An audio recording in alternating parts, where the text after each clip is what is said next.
إزاي تقرا كشف النضارة؟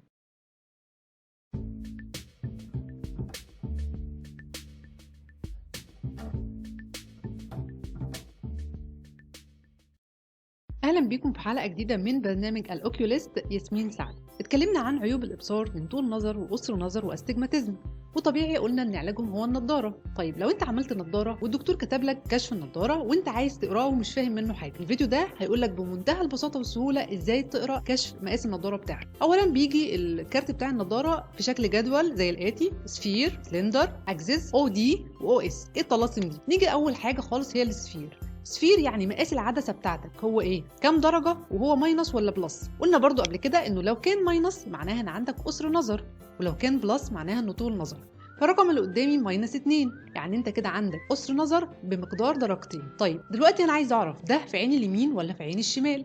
او دي يعني في عين اليمين، واو اس يعني في عين الشمال. وغالبا بيكون الكارت اصلا متقسم اليمين على اليمين والشمال على الشمال، او مكتوب رايت وليفت ببساطه. طيب يبقى هنا عندي في العين الشمال في ايه؟ في ماينس 1، يعني في قصر نظر بمقدار درجه. طيب بالنسبه بقى للبوكس اللي بعده اللي هو السلندر ده معناه ايه؟ في الغالب ممكن يكون ما فيهوش ارقام خالص، معناها ان انت عندك قصر نظر بس او طول نظر بس. لكن لو في اي رقم معناه ان عندك مع ده استجماتيزم. هنا مثلا ماينس 1 يعني عندك استجماتيزم بمقدار 1 في صوره قصر نظر برضو. ما احنا قلنا الاستجماتيزم يا اما يكون بقصر نظر او بطول نظر، فهنا هيكون الاستجماتيزم ماينس 1 يعني ناقص درجه قصر نظر. لو ما شفتش حلقه الاستجماتيزم ومش فاهم كلامي، شوف الحلقه هتلاقيها في الوصف بتاع الفيديو وفي الكارد اعلى الفيديو. طيب بالنسبه للعين الشمال فيها ايه؟ فيها ماينس 75%، يعني درجه الا ربع استجماتيزم. الاستجماتيزم ده في صوره ايه؟ في صوره قصر نظر. طيب بتلاقي برضو في البوكس اللي بعده حاجه اسمها اكسس. ايه الاكسس ده؟ احنا قلنا الاستجماتيزم ده يعني قطرين العين مش متساويين، ففي قطر فيه مشكله زي ما قلنا قبل كده. طيب انا هعرف انه قطر بالظبط اللي فيه مشكله، فالاكسس ده بيبين لي اذا كانت العين ضعيفه فانه قطر بالظبط. يعني مثلا احنا قلنا ان الشخص ده عنده في عينه اليمين قصر نظر بمقدار درجه، فانه قطر في القطر اللي عند الزاويه 160، وفي العين الشمال عنده استجماتيزم في صوره درجه الا ربع قصر نظر، في انهي قطر؟ في القطر اللي عند الزاويه 70. دي حاجه هتفيد طبعا بتاع النظارات ومش لازم تعرفها، لكن اللي هيفيدك انت تعرف اذا كان عندك قصر نظر او طول نظر كام درجه، واذا كان عندك استجماتيزم ولا لا. وزي ما قلنا لو كانت الارقام دي بالبلس يبقى كده عندك طول نظر. طيب نشوف بقى مثال على كده.